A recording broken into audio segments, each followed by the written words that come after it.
Hello, everybody. Welcome back to another episode of The Hard Truth. Today's hard truth is when I look up, I see people cashing in. I don't see heaven or saints or angels. I see people cashing in on every decent impulse and every human tragedy. And that quote is by John Yossarian in Joseph Heller's book, Catch 22, which most of you probably have read. Okay, the reason I chose this is because I would like to know who thought sanctioning Russia, grabbing Russian gold reserves, and replacing Russia as a natural gas supplier in the name of defending democracy in Ukraine or whatever the justification is was a great plan. Okay? This is the same catch 22 as a drug dealer experiences. What good is it to earn $1 million in drug sales if you have to turn around and pay $800,000 in bail bonds, legal fees, paying people to keep quiet, paying to silence people who can't keep quiet? I mean, and all the people you lavish with gifts when you had the money, now they have to give it all back helping you when you get caught. And not to mention, have you ever noticed that when some of these people make it big and become millionaires, their mom still lives in her same little rundown house in a normal neighborhood because she knows that it probably won't last. And she doesn't want to give up her home she grew up in as a child and end up having to get out of a mansion because the government is seized it or took it back, you know? So listen, we need to talk about how amateurish our world leaders have conducted themselves in the past 24 months concerning Ukraine. All right? Grab a nice coffee or a nice cup of tea as we begin our story.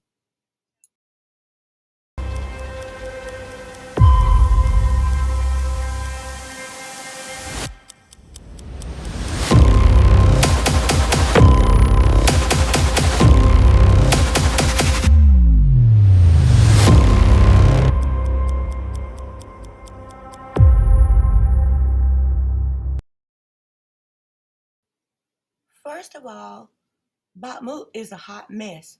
Whoever ends up with that territory has a lot of rebuilding to do, which costs money. Okay? Listen, Zelensky was looking at the United States with all these stars in his eyes. I mean, the U.S. is so powerful. Who would want to be in a partnership with the U.S.? Well, the U.S. is powerful, but not from sending charity all over the world. The U.S. is rich and powerful because of exploitation of opportunities like this one, where they can stick a finger in Russia's eye without having to go to war themselves and to fill their pockets. Because even though Biden is signing all of these packages to send to Ukraine, believe me, he's getting money. All right. So who got played? Well, while Zelensky is begging for partnership, his country is literally being destroyed. While the U.S. and Europe are strangling Russia financially, these same countries are still doing business with Russia. All right. All the loot they took from Russian oligarchs, Zelensky is begging for it. And it doesn't seem like there's going to be an end to his begging anytime soon because he's used up or sold all the junk weapons that he's gotten from all of these countries because that's all they sold him at first. Okay. You have to send him new ones now. And the shape that he's in right now, who wants to do that? Okay. Well, another thing I see about this whole scenario is that these days, United States is the only first world country, or one of the only ones left, still playing chess with a king and a queen. Okay?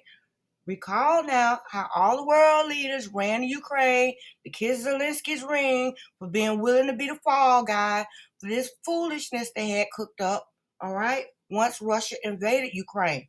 Everybody was over there partying with Zelensky, Macron, Trudeau, Boris Johnson, everybody, okay? Well, you might say Lloyd Austin went for the United States. Yeah, he went over there first, okay, saying stuff he shouldn't be saying on international TV. But when Biden got ready to go over there finally, who did he send? He sent Jill first to see what shape Ukraine was really in before he got on a plane. Okay, it's not hard to win a chess game without a queen if whoever you playing against doesn't have one either.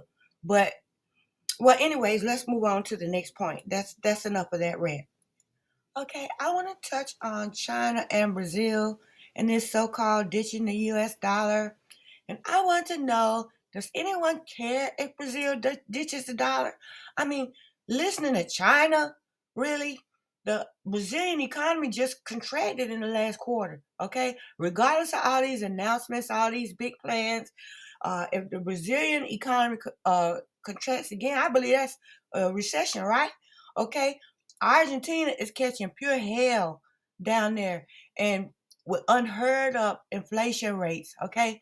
Their people are on social media crying out about how things are. So forget the statistics. The people are telling how it is. And so Brazil has not learned a cotton picking thing from Ukraine. As a matter of fact, if Brazil keeps shaking hands with Xi Jinping, Brazil is going to end up looking just like Ukraine economically. You know, that's my take. Well, what do you think? Thanks for watching.